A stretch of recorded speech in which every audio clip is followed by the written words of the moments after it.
The Can I Help With That Ascension series isn't going to be appropriate for all businesses, but if you have an internal sales department or you do any type of inbound or outbound phone calling or high ticket sales or enterprise level sales or consulting sales or service sale, anything that requires someone on your team talking to someone or you talking to someone to do a consultative sell, this series is designed to be sent to customers and it's designed to get them to reach out to you and to request a phone call, right? Or to request some type of communication. So it really is designed to facilitate a dialogue, but they're reaching out to you. So your salespeople are going to love this if you have it because they're not having to make cold calls. It really is a good system and it works very, very, very well. Now I like to deploy this at the end of an Ascension series, right? I like to deploy this towards the end. Give them a good week, maybe 2 weeks to create a product. Heck, you can even just go back and send this. Somebody could have purchased a product from you 60, 90 days ago, and you can send this series out to them. It's very flexible. It's really effective. While we don't do it very often, you could just go, once or twice, a year, every month, and just send this out as a series to everybody who purchased a product in the last 30 days or in the last 12 months. Heck, it really doesn't matter. It's not saying, it's not making a major statement towards recency. It starts out here. It says recently, you purchased this product, but recently could be yesterday, 30 days ago, this year. So it's not making a statement towards recency because it's designed to be flexible. Now, this series is also designed to be sent from someone on your sales or customer care department. It's not designed to come from you, right? And you'll see why as we go further into this, but it's really smart if you position somebody on your team or your sales department as like, a customer success specialist or an onboarding specialist or a project manager, something like that, as opposed to just, salesperson, then they're going to be far more likely to communicate with them. And you're coming at it from a consultative type, I want to help you. And that really is the whole spin of this, right? It's a can I help with that? It's you bought this thing. You bought it because you were stuck. You bought it because, things weren't happening in whatever aspect of life. This is whether it's a business or a personal thing. Stuff wasn't happening the way you wanted to. That's why you made this investment, right? That's why everybody buys. That's why anybody buys anything, right? Whether it's software, whether it's a service, whether it's a physical product. There was a void in their life in some capacity, and so they bought it in the hopes that it would fill that void. So you're basically going back to them and saying, can I help you move faster? Can I help fill that void faster? So the first email still is fairly direct, right? It's how can I help you move faster? Now, you may need to change this up slightly. This works, though, certainly for any business-related thing.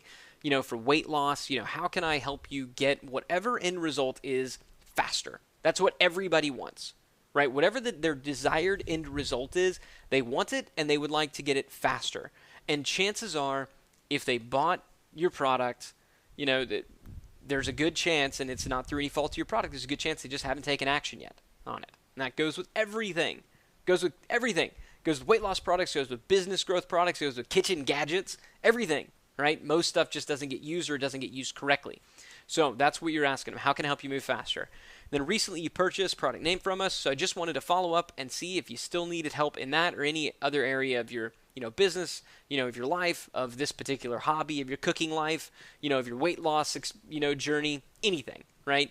So please just click reply and let me know how I can help. Now, this is important, right?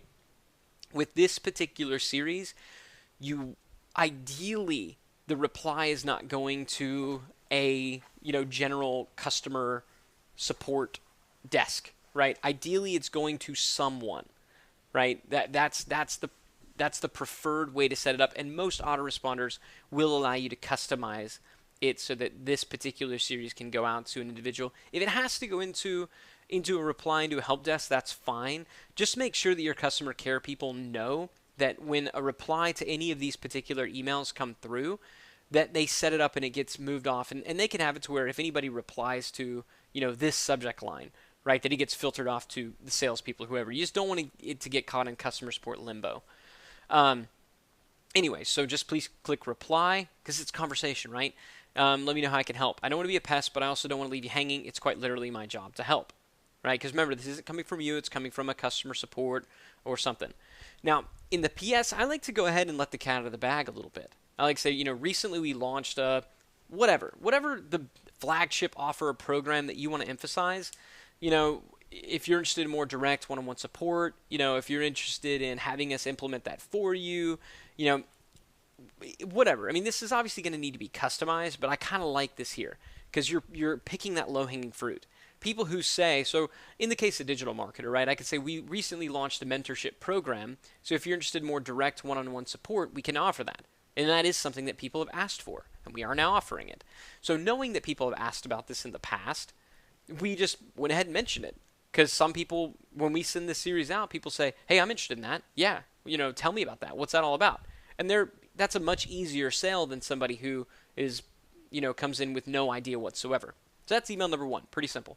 Email number 2 is really pretty blind, right? And you're just going in, so I like, why are you stuck? Because again, it works almost no matter what. Why are you stuck? Everyone is stuck in some aspect of their life, right? That's just what happens, right? We plateau. It happens with bodybuilders. It just happens with everything, no matter in what state you are in life, right? Rich, poor, fat, thin, healthy, unhealthy, it doesn't matter. Everybody gets to a point where they are stuck. So this is a universal subject line that will work. I almost don't care what it is. So why are you stuck? Actual reply requested, right? And that's key right there. You're telling them I actually want to reply. Seriously, do you know? If not, I'd love to talk so I can help you get unstuck. Just reply to this email and let me know where you're stuck and how we can help. All the best. So really short, very personal, right? But then you're coming back in the PS and you're kind of explaining why you're sending this in case they don't know who you are, they forgot. PS, by the way, I'm sending you this email because you purchased product name, so I just want to reach out and see if there's anything else we could be doing for you. So please just click reply and let me know how I can help. I don't want to be a pest, but I also don't want to leave you hanging. It's quite literally my job to help, right? So you're seeing that phrase, it's quite literally my job to help. This is going to get explained in email 3. Okay, so you're kind of opening this loop a little bit, and who is this person? Why is it their job to help? So email number 3, this one is being a little bit more aggressive, but we're going to close with some content. And so the idea is that the content will kind of offset whatever aggressiveness came in. So subject, response requested. Right? That's just it. Response requested. Hey name, we don't cold call at whatever your company name is, so if I come off as sales-like, So you're sort of inoculating against this idea of, they're just sending me this email because they want to sell me something. And really, you shouldn't be sending them this email because you just want to sell them something. You're going to get some really great feedback from people if you read their responses and find out the ways in which they would like to be helped. Right? So you really should be approaching this as a true consultative selling process. After you consult with your customer, if you find you can help them by moving them through that value loop, then great, do that. If you find that you can't, then you should help them by maybe pointing them in the direction of somebody else's products or services, right? Or just pointing them in the direction of a free resource or giving them a little bit of insight, right? But give value. That's the big point. Give value. So it's not just about trying to sell them stuff. And then you explain why you've been sending these things, right? Anyone who takes action on our site is automatically assigned a project manager, success manager, onboarding specialist, whatever you want to call this person, from our team, and you got me. Smiley face. You notice this when you use a lot of smiley faces because they're being very personal, right? It's one of the ways we show added value, and it's also one of the main reasons, our company is a leader in this space. Not trying to sell you anything. You might not even be looking for help, but at the end of the day, it's my job to find out. So, are you all set or just doing research? I actually prefer rejection if that's the case so I can mark up my notes and avoid wasting both our time. Frankly, I've been doing this a long time and I know it's not worth pitching something you don't need. Not sure what you need? I'm trained to figure it out, right? So it's it's basically telling them, look, just respond. Just show me you're alive. It's designed to look like anything but an automated email, right? Just respond, show me you're alive. Best thing about our company is you have options, and then in this one you just kind of outline the range of products and services that you offer, and then you're telling them just reply to this email and tell me about your business, your product, tell me about yourself, whatever, and we'll see if anything that we have is a good fit for you. And then I like to close in the PS with some content, and ideally some content that edifies the face of the company, the founder, you, right? So these emails aren't coming from you. And it would be really weird if you sent an email saying, check out this amazing video I just did and how amazing I am. But it's not weird for an employee of the company to brag on their boss.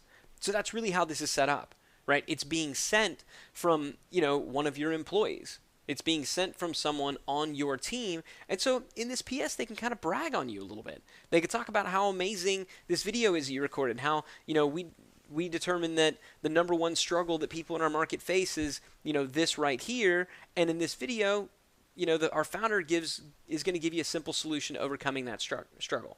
And it's a really cool way to not only add value, but to edify and to really, enhance your own personal brand as the founder, as the face of this company. And in the final email, his subject line, is this goodbye?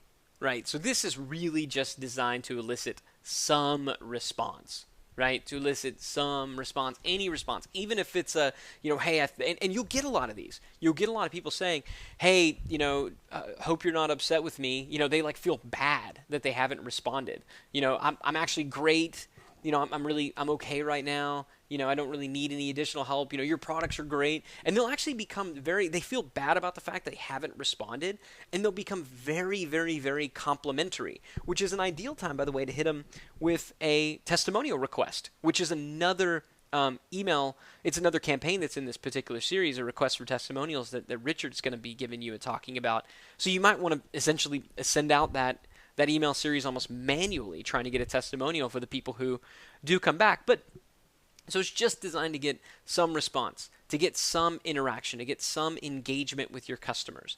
And you're just telling them, hope all is well. I reached out to you several times regarding a request you made about, whatever program name that you want to emphasize. And did they make an actual request about this program? Not a formal one, but they did purchase one of your products, right? So in a very passive way, they showed interest in at least that desired end result. So you're telling them, but I haven't heard back. As a professional courtesy, and that's a key word right there, as a professional courtesy, if you could respond to this email with your current interest level, it would be greatly appreciated. I don't want to be a pest, but I don't want to leave you hanging either. And that's it. Pretty simple. Now, when they respond, it's pretty simple, right? When they respond, it's going to have to be modified based on their response, but basically, subject line, you don't need it because you're replying to their reply. So the subject line is just RE, whichever the reply of whichever email they sent, or maybe they created a new one. Thanks for replying. Based on your email, here's what I think we should do next, right? So you're essentially saying, based on what you sent me, so now this little phrase right here, based on your email, you are clearly positioning you are the one who requested whatever is going to happen next. Based on your email, Mr. Prospect, Mrs. Prospect, is your email. That is now the reason we are talking. We're not talking at all about all these other emails that you sent to them, right? Their email is the triggering mechanism for what is going to happen next, and that's important. This little bit of psychology here is important because it gets back to commitment and consistency. You emailed me.